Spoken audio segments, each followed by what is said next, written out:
live with 3 roommates, and my food keeps disappearing from the fridge. I'm too scared to confront anyone, but I want to know who is stealing from me, and I want to stop. Any advice?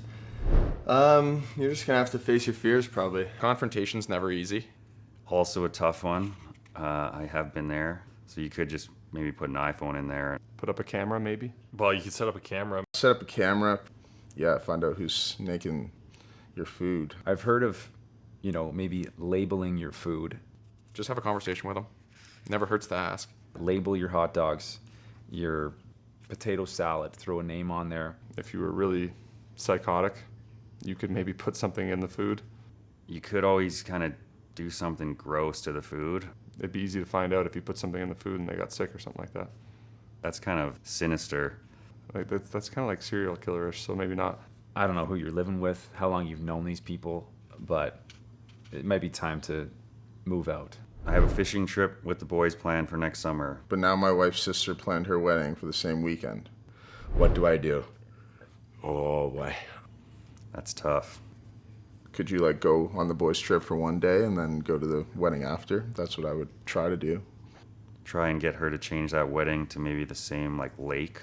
I would want to be there for that wedding. I think the wife would be pretty upset if you decided to go on a fishing trip. Wife's sister, so it's not, I guess it's mandatory. I guess, unfortunately, you're gonna have to go to the wedding. Happy wife, happy life. Or try to sabotage the wedding, I guess. Those are your options. I recently noticed that my brother-in-law cheats when playing board games. Do I make things super uncomfortable and call him out? Or live with losing at games for the rest of my life. That's tough, man. That's a tough one.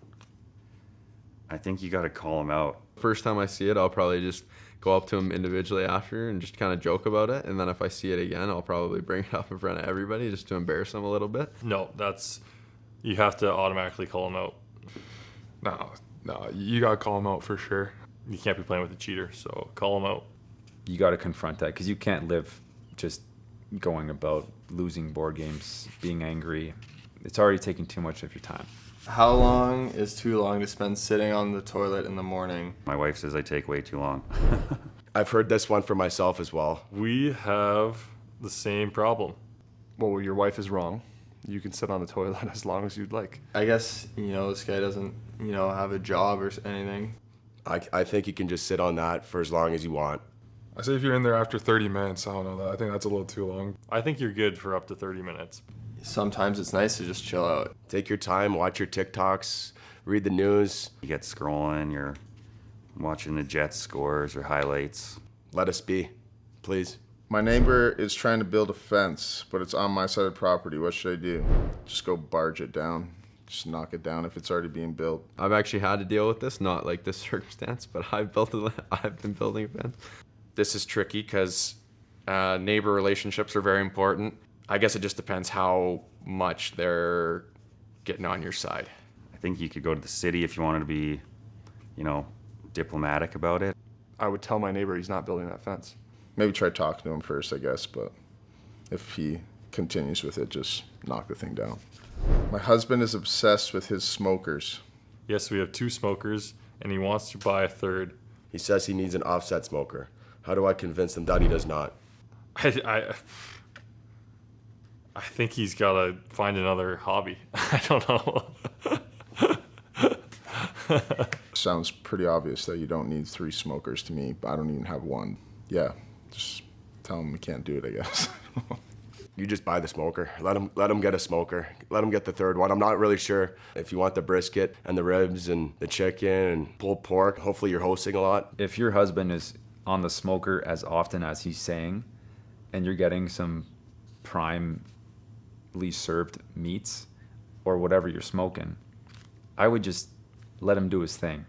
My kids are obsessed with getting a golden doodle. I don't like dogs. I don't like you. And I know that I'll end up having to do everything. What lie or excuse can I tell them so I can get out of it? Golden doodle's tough because you can't say you're allergic because they're hypoallergenic. I just don't agree with this guy, so I don't know if I have any advice for him. Dogs are great for kids too, so tough one. Maybe they'll just forget about the dog altogether. I'm gonna move on from this question before I get upset. My name is Liam, but I recently learned that my new manager thinks my name is Leon. Months have passed. Should I correct him or just embrace that my name is Leon now? Oh, months is a long time.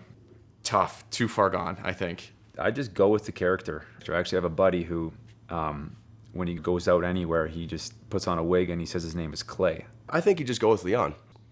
It's not too bad. It's a fairly nice name. I've worked with many people in hockey that are like, you know, working for the team, not directly on the team, and I've called them the wrong name many times, and I still call them the wrong name on purpose now, so that'll never change, so I think you got to embrace it. I think you just gotta embrace that, brother. It's like if you order a steak and you get a chicken, like, are you really going to send it back? You know, it'd be nice, obviously, if you knew your name, but, you know, you're not always going to get what you want, so I think you just roll with it. Well, perhaps the manager's an Oilers fan and subsequently loves Leon Draisaitl, so subsequently the manager also loves you, so maybe it's a good thing and you just let it roll. My 35-year-old husband still calls his parents mommy and daddy. What should I do?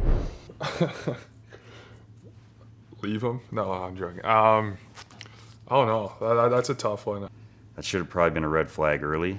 You might just have to live with that. Yeah, you probably got to tell him to stop that. That's a little weird. You're going to have to sit your husband down and not call your parents mommy and daddy. That's a little weird. I'm also 35, and I don't call them mommy and daddy anymore, but still mom and dad. I think you got to talk to him about that. Say it makes you feel a little uncomfortable, a little weird. Just reading that made me feel weird. Tell him to grow up. You should have maybe not got married to him. My teenage son's favorite hockey player is Brady Tkachuk. How do I convince him that's not a valid opinion and that he's wrong? I mean, assuming you're a Canadian fan, you can't have an American as your favorite player. I agree. I think you got to change up your favorite player. Maybe somebody on Team Canada. Brady's a heck of a player, especially if you're a Sens fan. I mean, I think he's a really good player too, so I don't know what to say. I don't want any controversy with this. I don't have any bad things to say about Brady Tkachuk. I don't want him to hunt me down next year, so I'm just going to agree with your teenage son. My girlfriend surprised me by booking a trip to Peru for my birthday. I just realized the trip is during the Olympics. And I wouldn't be able to watch. How do I get out of it? Is this like, these are real too? Oh God. I don't know if you get out of this one. You might have to just fake an injury there. Maybe throw a cast on the leg or something, say you broke your ankle. That's actually a good question. Very nice gift, but, you know, I feel like maybe she doesn't know you that well. I think you just got to be honest with her. You know, you can go to Peru anytime. The Olympics happens every 4 years. You're going to have to sit your girlfriend down, maybe at a dinner, maybe a little glass of red wine, butter her up a little bit. And you might have to get that Peru trip canceled, but maybe get her a gift, a nice gift, something that you'd spend a little bit more money on. But I think you gotta be able to make time to watch the Olympics. It's gonna be pretty exciting. Me personally, I would like to check out Peru at some point. A lot of history there. I think some spiritual energy going around. So you may find some more answers than this troubling question in your life. Are you looking for some life advice or some questions to be answered? Leave them below in the comments because they could be answered in the next video.